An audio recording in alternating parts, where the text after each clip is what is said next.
السلام عليكم، ازيكم عاملين ايه؟ النهارده جايه اعمل معاكم العكاوي. في مننا ناس كتير ما تعرفش ايه هي العكاوي بالظبط، وخاصه لو انتي عروسه جديده او بنوته اكيد ممكن ما تاخديش بالك منها.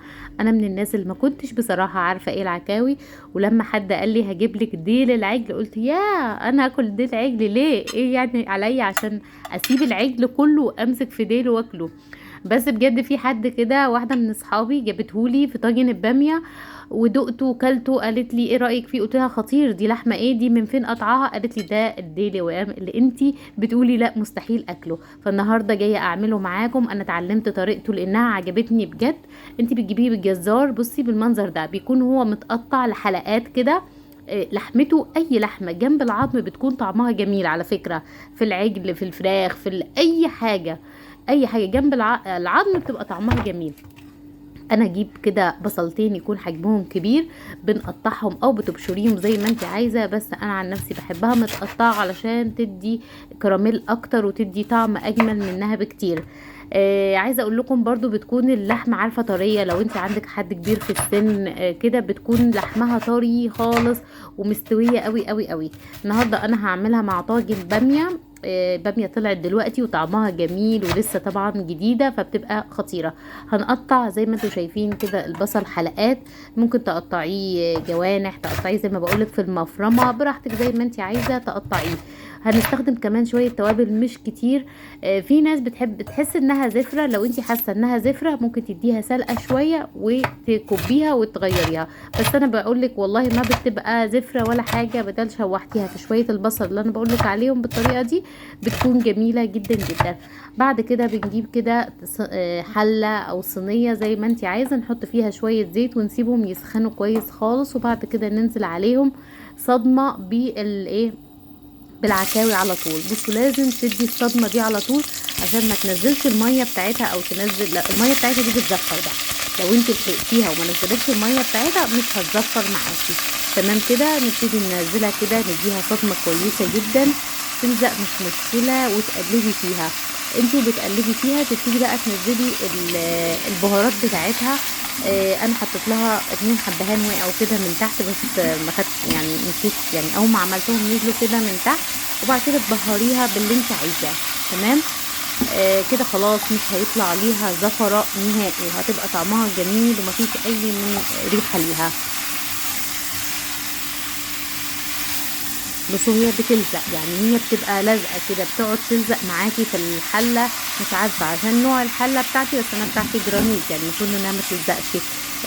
ولا علشان انا بقلبها غصب عنها بصراحه. هبهرها بقى، احط لها حبه لا حبهان فلفل اسود، دي 7 بهارات، احط لها بابريكا، بيها لون وبيديها طعم كمان جميل خالص خالص. نديها على هذا الوضع كمان تشويحتين لحد ما تبتدي يبقى مفيش الفتة بتاعتها. هي بتلزق علشان انا بحركها قبل الوقت، بس انا عايزة اديها صدمات من كل حتة قبل ما تنزل المية بتاعتها. بعد كده بعد ما شوحتها مش اقل من 10 دقايق يا جماعة تشوحيها. بعد كده تنزلي عليها بالبصلة اللي انت مقطعاها شوية، وتبتدي بقى تقلبي فيها شوية حلوين شوية يعني محترمين لحد ما البصلة تدبل في العكاوي في اللحمة وكده. بس المهم ما ندخلش في ايه، في الحرقان. بصوا انا كده حوالي 10 دقايق تقليب. مية مغلية، اوعي تجيبي ميه ساقعه، لو جبتي ميه ساقعه فانتي بتعيدي تسويتها من اول وجديد.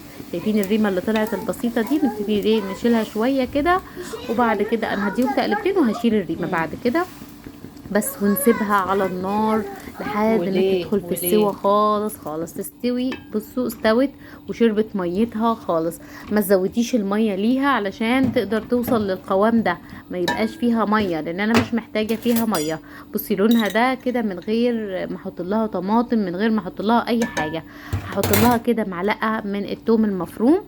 تمام طبعا عشان انا هكمل واعمل فيها باميه. لو انت مش هتعملي فيها باميه، هتعملي مثلا على بطاطس، ممكن تستغني عن فكره التوم دي مع البطاطس. تمام هننزل كده الباميه ونديها تشويحتين وننزل عليها بقى الطماطم بعد كده.